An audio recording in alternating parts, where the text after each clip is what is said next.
Broccoli is bullshit. Broccoli is part of the Brassica family of plants. This family of plants contains compounds like isothiocyanate, which prevent the absorption of iodine in your thyroid, which leads to lower levels of thyroid hormones, low energy, weight gain. Broccoli is also a common cause of gas, bloating. I'm giving you permission to stop eating broccoli. It's not good for you, and it's bullshit.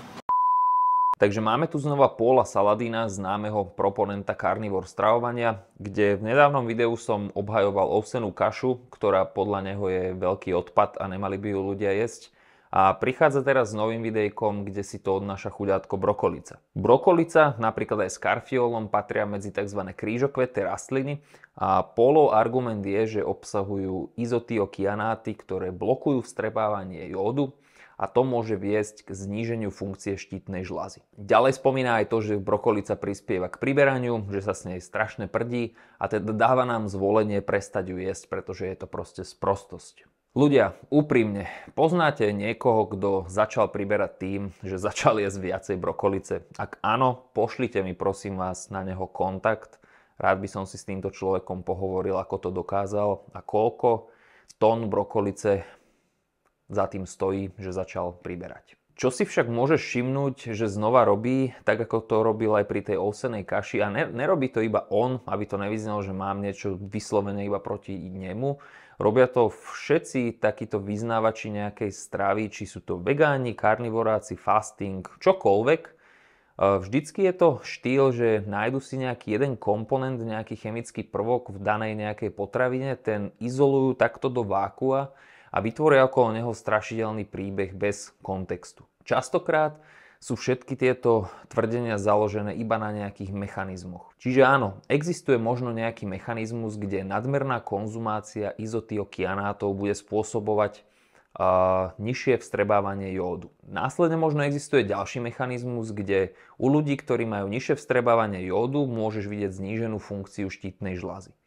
Následne existuje mechanizmus, kde môžeš vidieť, že ľudia, ktorí majú zníženú činnosť štítnej žľazy, majú problém s chudnutím alebo ľahšie teda priberajú. No a toto je proste založené všetko na nejakom mechanizme, že ak A urobí B, potom B urobí C, C urobí D a D urobí E. Takto však realita proste nefunguje. Ľudské telo nefunguje na základe jedného mechanizmu.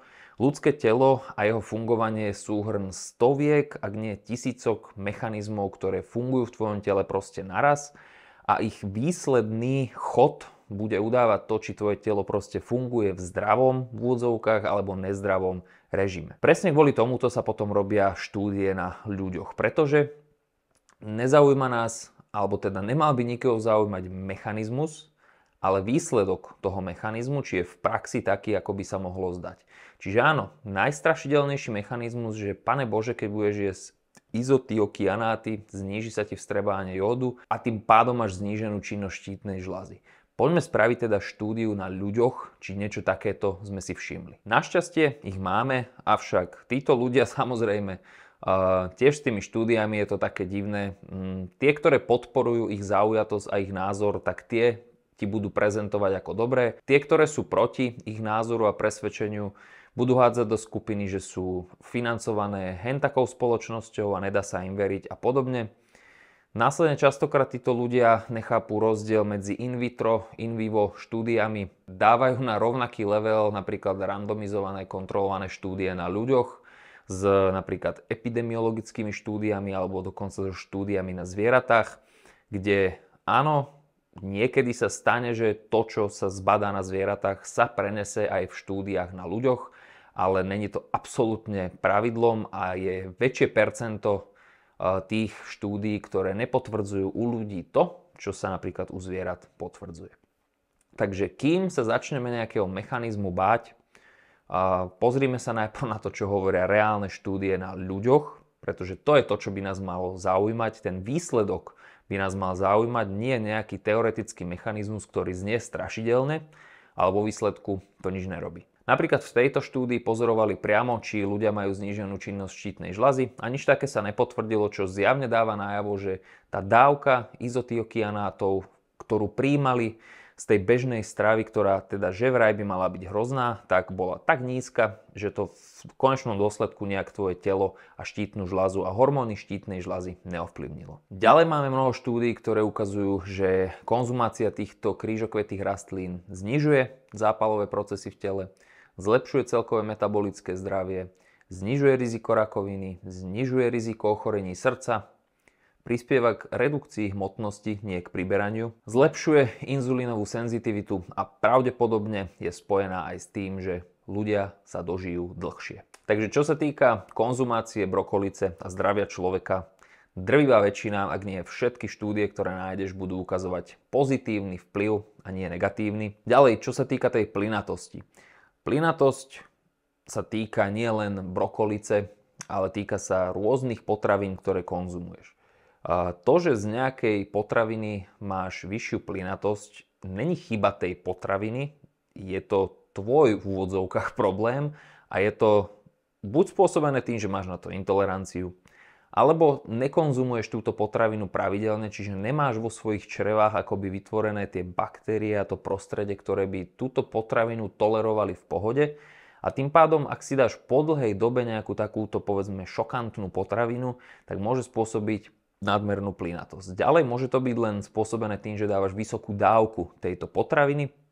Čiže napríklad, ak nekonzumuješ pravidelne brokolicu a zrazu si spravíš pol kila brokolice a zješ to na posedenie, zrejme nie je ideálna cesta, ako sa vyhnúť tej plynatosti a nafúkovaniu. Čiže skôr ako začneš vyraďovať všetky potraviny, z ktorých ťa proste nafúkne, tak skús najprv manipulovať to množstvo, ktoré konzumuješ, skús zmeniť tepelnú prípravu daného jedla, aj to môže pomôcť. Čiže skús najprv pošpekulovať toto, pretože je oveľa lepšie spraviť to, že budeš konzumovať rozmanitú stravu, čiže vytvoríš ako keby také rozmanitejšie prostredie vo svojom tráviacom trakte, ako začať všetko eliminovať preč a ostane ti tak chudobný jedálniček, že začnú sa k tomu pridružovať ďalšie problémy s tým, že budeš mať deficit niektorých nutrientov, možno tvoja strava bude naozaj chabá, že bude ti chýbať mnoho vitamínov, minerálov a to bude mať oveľa negatívnejšie dopady na tvoje zdravie ako len to, že Pane Bože, nechcel si, aby ťa nafúklo z brokolice. Napríklad ja z praxe môžem povedať, že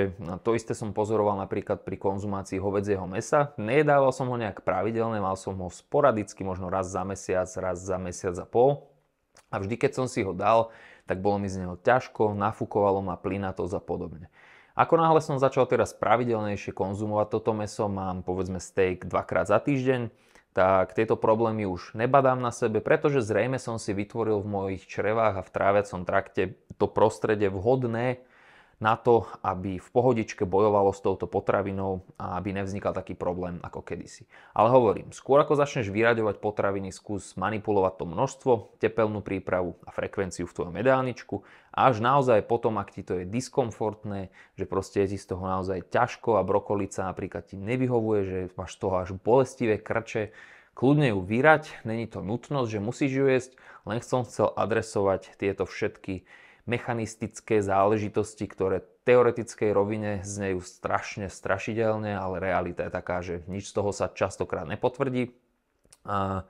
Pretože toto isté môžeš spraviť fakt na každú potravinu, pretože v každej potravine nájdeš nejakú chemickú zložku a chemický prvok, ktorý ak takto odizoluješ, vieš o ňom vytvoriť tak strašidelný príbeh, že nakoniec fakt nebudeme už môcť nič jesť ľudia. Proste tam počúvaš, ako banán je zlý, tam je brokolica zlá, tam sú vločky zlé, potom na vegánskej strane komunity počúvaš, ako je mäso zlé, mliečne výrobky sú zlé, vajíčka sú zlé. A nakoniec budeme všetci asi žiť iba zo vzduchu a zo slnečnej energie a syntetizovať si všetky nutrienty, aminokyseliny a všetko, jak taká kvetinka. Takže aby som neodbočil už ďalej, toto bolo všetko, čo som chcel k tomuto videu. Dúfam, že som objasnil, ponaučil, namotivoval niekoho dať si fajnovú brokolicovú polievečku. Ďakujem za sledovanie a vidíme sa čoskoro v ďalšom videu.